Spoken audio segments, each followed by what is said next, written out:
Hello, welcome to day 2. I had a little bit of technical difficulties trying to get the Zoom and the Facebook set up, so my apologies. I didn't think about Facebook needs a video and Zoom needs a video. They can't both work on your computer, but that's okay. We're here. So say hi as you guys hop on. Just give you guys a few minutes before I start going into everything. Today is going to be more around prioritizing and creating the time. Yesterday we started with a lot of the mindset stuff. If you haven't watched that, definitely make sure to go back and watch that, because it is just as important, if not more important, than the stuff we'll go over today. Because if we don't tackle the stuff from yesterday, the stuff today is all that much harder. So, yeah. And a reminder, there are prizes. I will wait until Saturday evening to announce the winners, to give you guys a chance to catch up on the replay and all of that stuff. So it's not just trying to get everything done in the 3 days, because I totally get that mom life doesn't always allow us to get things done on a actual schedule. So yeah, and there's lots of awesome prizes. They're all from female owned. I think they're actually all mom owned businesses, actually. So you're also supporting and getting to know small mom owned businesses as well. So they're not just some other random prizes. So if you have questions as we go through, definitely ask them. Hopefully Facebook will cooperate and I can actually see them. If you're commenting and you find I'm not saying anything, it very well may be because Facebook is not showing them, because Facebook likes to do that. But I will definitely go back and answer anything if I miss it on the live, so don't worry. Alright. So, as moms, especially as single moms, time is something we feel like we never have enough of. And I know for me, I have said a million times as a mom, if only I could have another hour in the day, a day between Sunday and Monday, a day between Friday and Saturday, or Saturday and Sunday, something. Hey Laura, glad you were able to make it again. It was good timing, because I was just kind of getting into things for today. Because yesterday we kind of touched on the mindset stuff, and for those of you who have done the homework from yesterday, I look forward to hearing kind of what came up for you guys.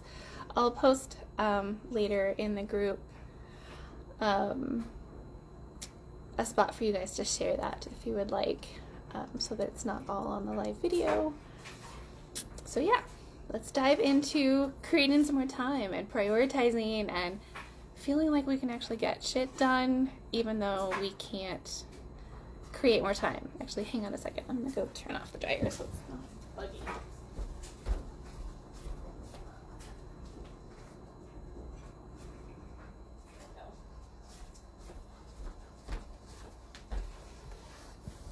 Okay. I figure if it's bugging me, it may be bugging you guys. So at least it's a little more quiet now. So having time, it's not about a lack of time. It's really a lack of priority. Priorities, not prioritize. Because we are never going to be able to create more time in the day. It's just not possible. So looking at how we can make better use of our time, while also giving ourselves grace and realizing that we don't have to do it all. That's why I started yesterday with a lot of the mindset stuff, because we have to give ourselves grace. We have to recognize that we are only one person. We are not 2 people. We are not 10, even though the responsibilities that we have for us, for ourselves, tend to feel like we should be 10 people. if not more some days, right? So the other part of it, I know a lot of moms will say, well, I don't have a choice. I just have to. According to who?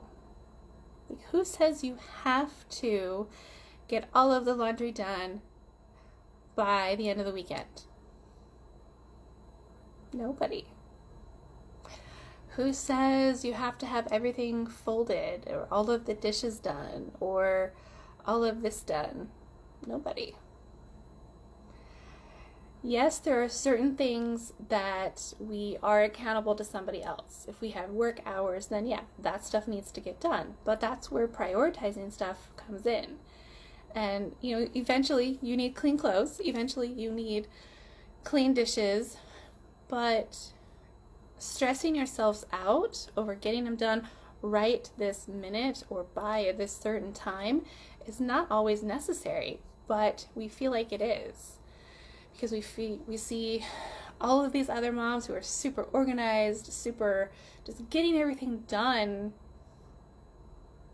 but we're not that, and that's okay. That's one of the things, I'm probably going to say it a million times because I used to not think it was okay. I used to stress over it so bad. So I know you guys are too. And so we do have a choice. We don't have to get it done right now. Being able to get our shit together, like being able to feel like that's nice at least. So that's where hopefully by the end of these 3 days, you'll have a little more semblance of that, so that you're not that chicken with its head cut off, running around in circles, trying to get 10 million things done in a day, because that's not possible. A lot of times some of the things we don't do, and I'm going to go through some different things, and I want to preface it by do what feels good to you. Yes, I'm going to share some things that you can do. No, I'm not saying you have to do everything. Okay. Certain people having a to-do list makes them even more stressed out.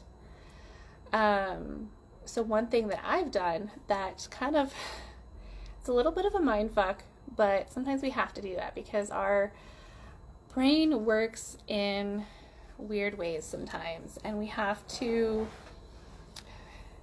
not just work with our conscious brain, but that subconscious brain that does things a certain way. So we've got to remember to work with that. It's not just what we consciously remember or think about. So having a list, like a master list of things that you want to get done, can take it out of your brain. So that's one of the things that's really helpful. But I like to not label it a to-do list, because then that's feeling like you have to do these things. Some things that I've labeled it is a get-to-do list. So like, these are things that I get to do. Or, if it's things that don't necessarily have to get done, if it's things that say, like for me, I'm working on kind of redecorating. So I put that on a want to do, or I like to do.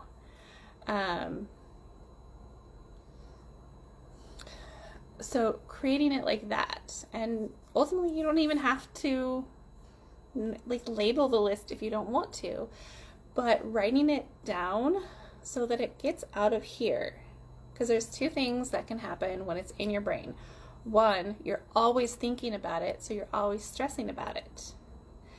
And two, you don't necessarily remember it, or you're always remembering it. So then you try and get it done, but then you have other things that you have to do. So you're not prioritizing very well because it's always there and you always want to get it done. And that's not productive to have that always there.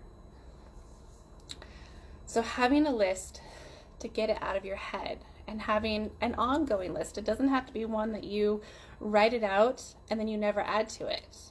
If things come up, write it down, or put it in your phone, either way. But getting it out of here and onto something, um, so that you're not always thinking about it. The other is we don't have goals set for what we want to accomplish. It's just we have to do everything. Yeah, that doesn't work so well, because I'm sure that's not been working well. It never worked well for me. I, have this thing, I've had this thing of wanting to like reorganize and redecorate my home and clean things out. Well, if you think about it in just that, I want to clean everything out, fuck, that's a lot. Like, I wanted, like, the bathrooms, the kitchen, the closets, the bedrooms, like, that sounds like a lot. But instead, if you, okay, one, create a list of the things that you would like to get done in that reorganizing, and then plan out when could you do certain things. So for me, I try to have like one project every week or two versus trying to get it done all at once. But with that, we also need to make sure that we're prioritizing, which we'll get into that a little bit more specifically a little bit later. The other thing that a lot of times we're not doing is managing distractions. And I know having kids, there are certain distractions that we are not going to be able to avoid, and that's okay. That's mom life. That's something we do have to kind of roll with. But if we are always trying to do a million things at a time, trying to multitask all of the time, we're not as productive. We are not really meant to multitask all of the time.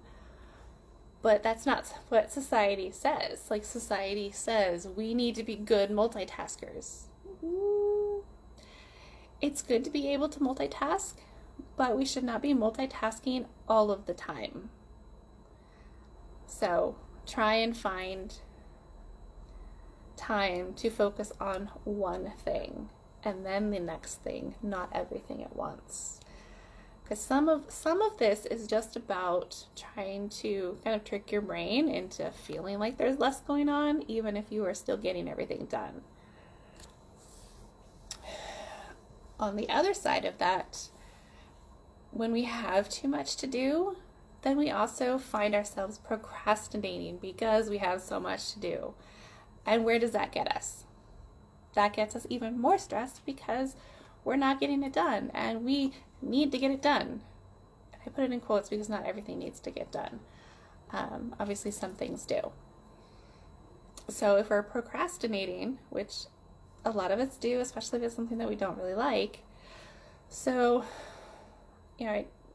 part of it I said, things don't have to get done all of the time, but we also shouldn't be putting things off forever either. So finding that balance. And another common thing is taking on too much. And as single moms, that's probably one of our biggest downfall, is because we are often in this mindset of you just have to do it all. So you take on doing more things because you feel like you have to, or that it's not okay to say no. It is 100% to say no if it doesn't feel good to do that, if you don't have the time to do it. You don't have to always say yes. It is okay to say no, even if that makes other people unhappy. You've got to take care of you. Another common thing, and I thought this was totally crazy when I first heard it, but then I got to thinking, no, that makes sense. We moms, and I think even more so single moms, we thrive on busy. Now you're probably thinking, well, no, I don't like being busy. But how do you feel when you're just like doing nothing? How uncomfortable does that feel? I know for me, it used to feel super fucking uncomfortable because that is not what we feel is okay and normal. Like, we feel like we should be busy. And so we start to thrive on that busy and that stress and that chaos. I know it sounds crazy, but subconsciously we do. And I think part of it is because we get from society that this is what we just need to do. We need to be busy. We need to be doing all of the things, regardless of how crazy and awful it makes us feel from day to day. So think about that. If you're always busy, how do you feel when you finally have time to just not do anything? Or you know, try and take that time to just not do anything. Probably feels kind of strange and uncomfortable. And that is another segue into the other thing that we often don't do enough, and that's taking breaks. You don't need to be on the go 24/7. And lastly, not scheduling or planning our tasks out in an effective way. And it can, if we think about it, every little bit of time we have that we use, it adds up way quicker than you think. If you even if it's 30 seconds that takes you to come back downstairs and then go back upstairs. Well, if you're doing that, over and over again throughout the day to try and get something done, how efficient is that? You are not only, expending time, but you're expending energy that you don't necessarily need to if you just do the stuff upstairs, finish that, and then do the stuff downstairs. So you're not using up that time and energy just going back and forth. It's those little things that if we compound all of those on top of each other, a lot of these things, they might by themselves might not seem like a lot, but if you're doing 2 or 3 of these things on a regular basis, you're gonna feel like you have no time. You're gonna feel like you are stressed beyond the max, because your brain, your mind, it's everywhere. So, some of the things that back up.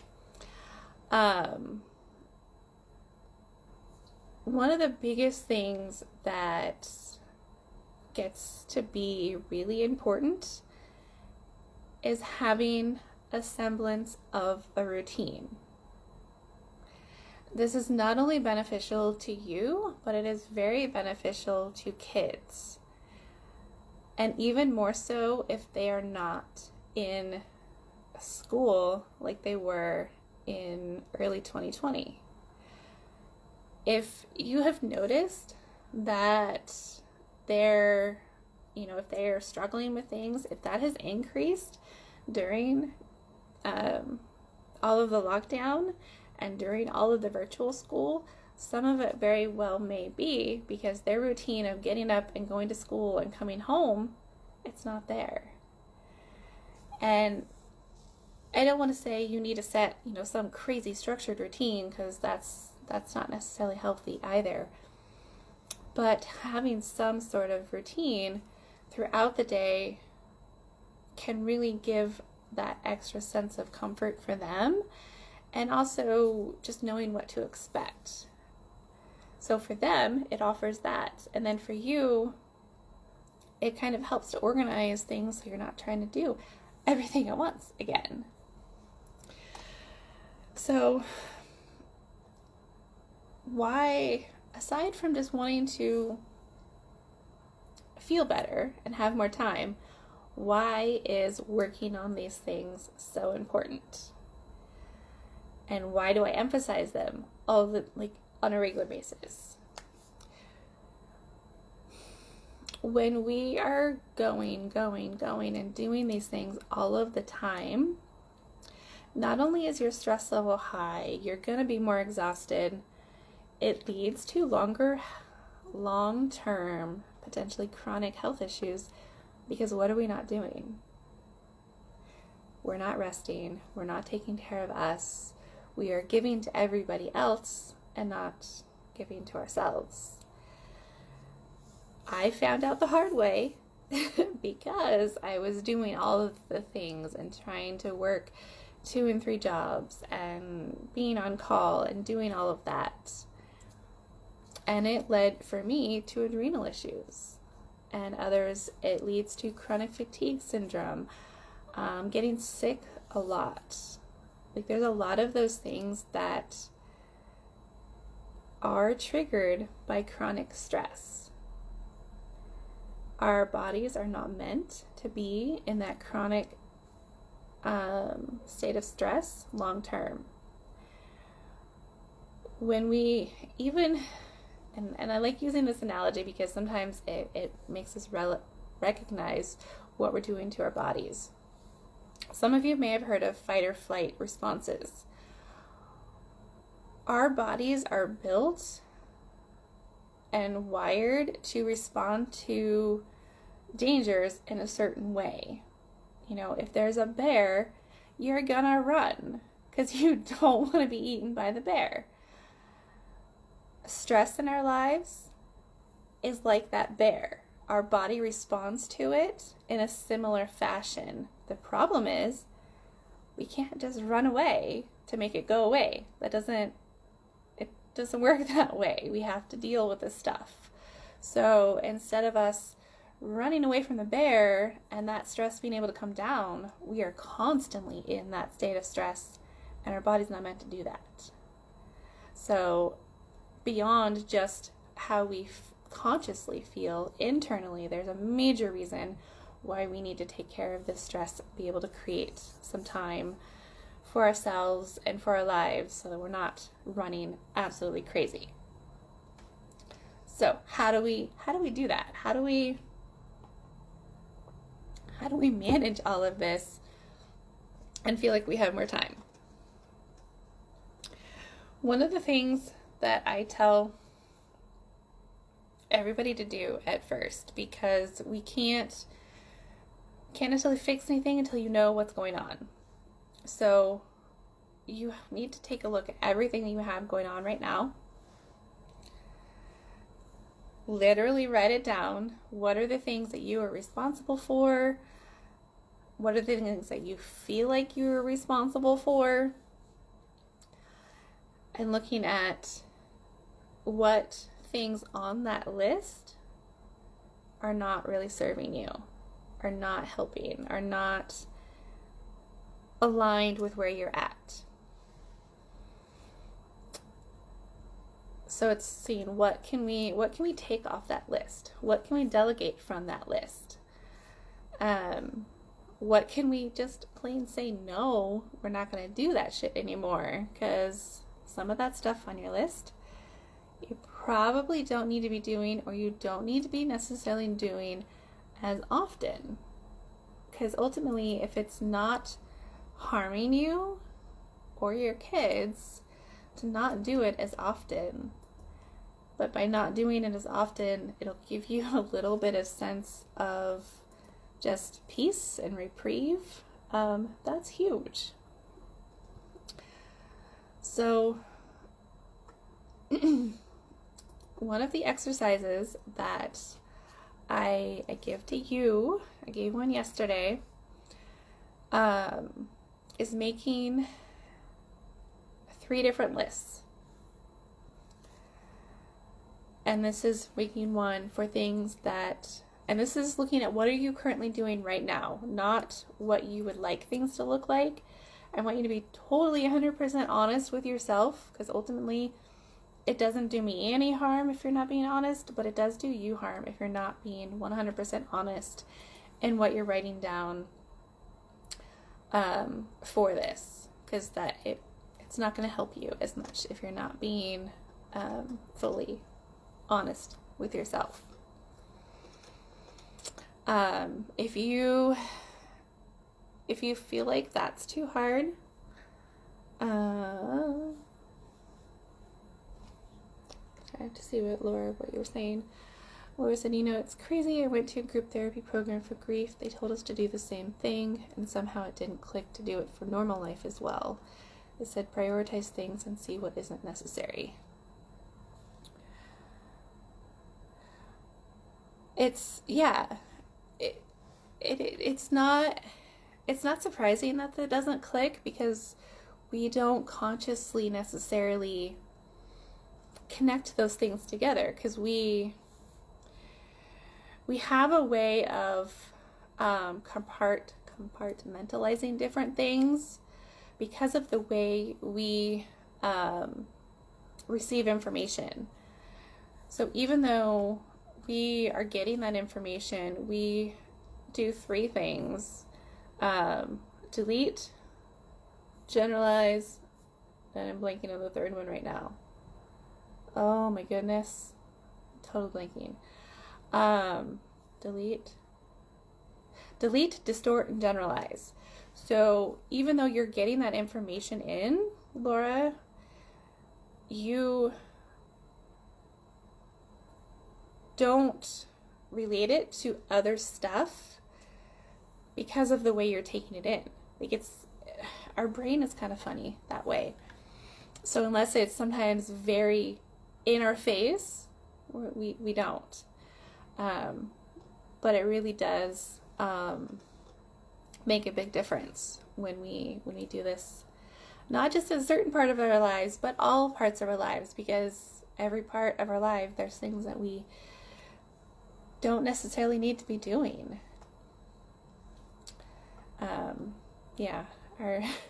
Our brain it's an amazing thing, but it's also so incredibly complicated that sometimes trying to work with it, it's not always easy. So if in writing everything down, if finding that is too difficult, there's 2 options. You can sit down and write everything down, or you can also just write it as you go through the day, because that can sometimes writing it down throughout the day, or you could do both of these, but writing it down through the day, it helps us to be more mindful of how we're using our time. Because aside from the stuff that we feel responsible for, how much time are you spending on social media or watching TV?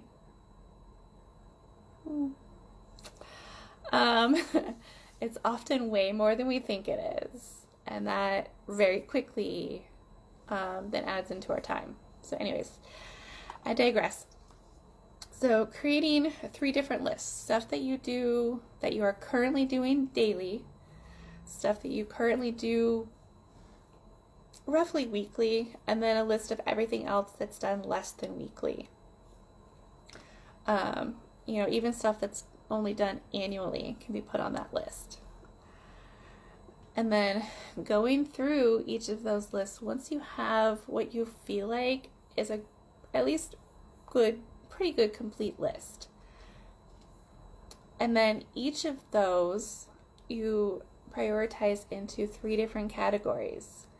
And you can number it 1, 2, 3 or A, B, C, whichever works better for you visually. And the first one, A, or number 1, being stuff that absolutely has to get done. Like, there's health and safety if it doesn't get done. Or you can't pay your bills if it doesn't get done. So, work hours, you kind of need to work to make money. And I would put in that first category stuff that is more time sensitive too. Just because stuff like grocery shopping, those can be done, a little bit. There's a little more flexibility in something like that versus your work hours. So then the second one, B or number 2, is stuff that, it needs to get done, but if it doesn't get done at a certain time, it's not as big of a deal. So that can be stuff like laundry, dishes, vacuuming, like those different things. The stuff that, yeah, it needs to get done at some point, but ultimately it's not the end of the world if that stuff doesn't get done.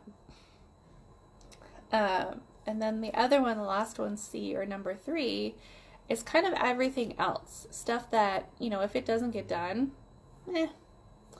probably the top one that comes to mind for me with that one is any kind of organization that you want to do.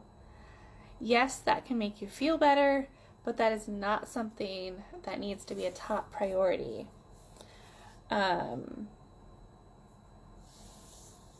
And deep cleaning certain things, that can maybe even go under that, because ultimately deep cleaning most things, while yes, it feels good, and it's nice to get done, it's not as important to get those things done. So writing things out in those 3 lists, and then you can go back and look at how many things do you actually have in that first category. Probably not as much as you think. And from there, you can then prioritize what your day looks like, so that it's not full of that C. It's full of A first, and then you fill in everything from that. I just lost my train of thought. I'm not sure where I was going with that now.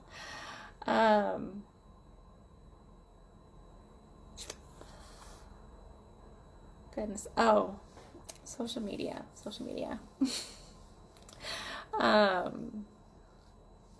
Yeah, I think if you really want to get a good handle on how you're using time and how to use it better, I would suggest doing both, making those 3 lists and going through your day, because you'll recognize more how much you're on social media, how much you're on your phone, how much you're doing things that don't, as I say, don't move the needle forward. They're not productive. They can be fun. They can be, a bit of a stress relief, but they're not necessarily something that needs to have as much of your time if you're feeling super stressed. So if there's other questions as you guys are watching the replay on this, let me know. Tomorrow we'll talk a little bit around self-care and how to make that fit in. I shared today on my Instagram stories the two tools that I use that help me to kind of keep a handle on everything. And I don't actually have them with me, but for me, what has worked best, and this is something that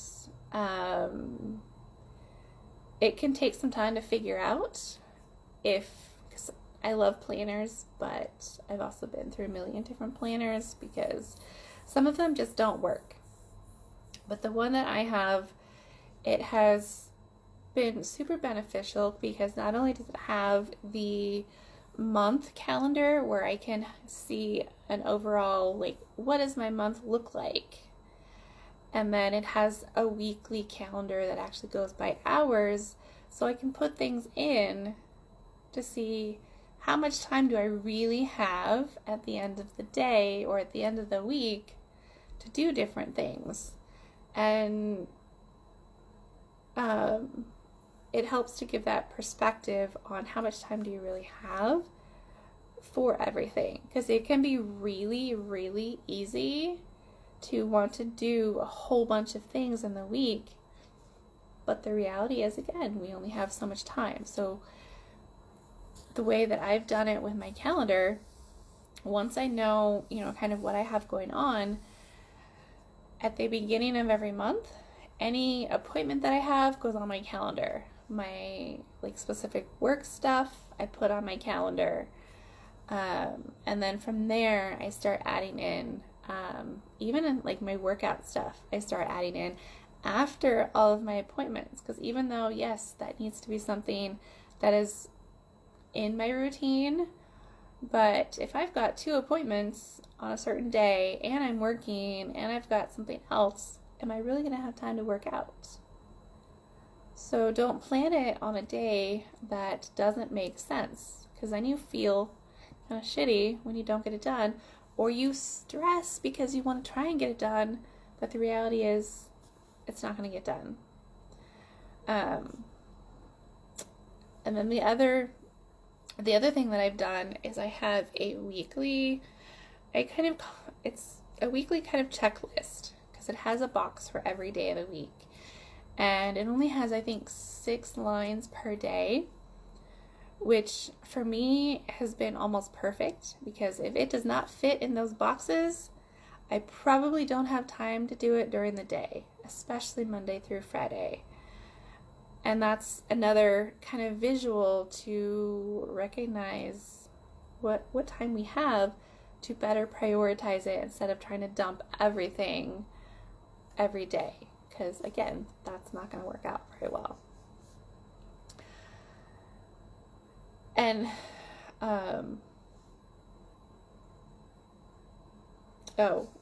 with that, when you have that list of like kind of ongoing stuff that you want to do, that's where, you put everything in during the month, and then as you're going through, and you'd be like, well, I have extra time this week.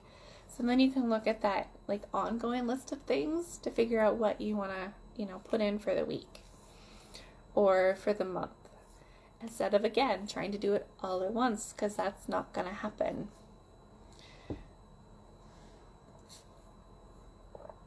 The other big thing that I like to emphasize, especially for us single moms, is how much more your kids can do.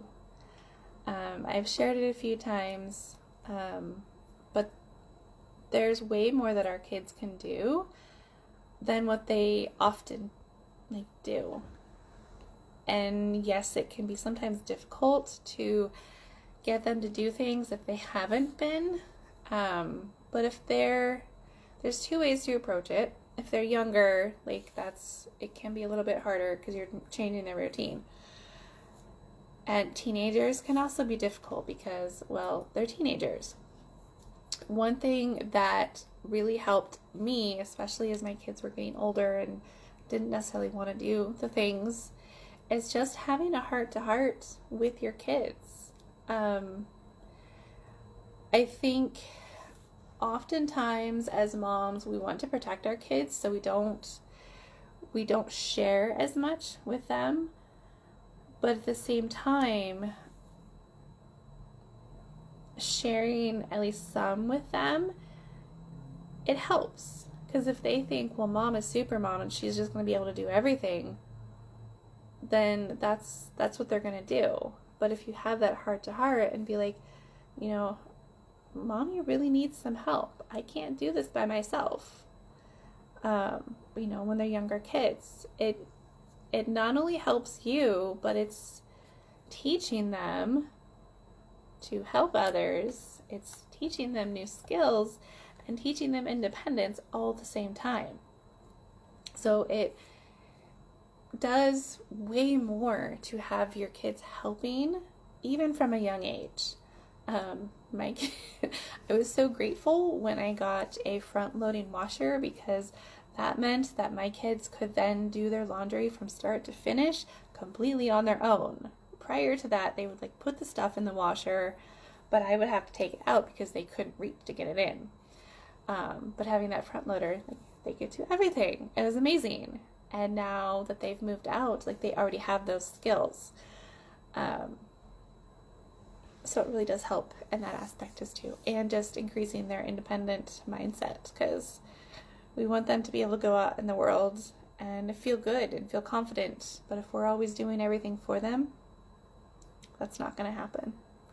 You're going to have kids who are in their 20s, staying home, because they don't feel like they can make it on their own, because they don't have the skills, because they feel like they always need your help.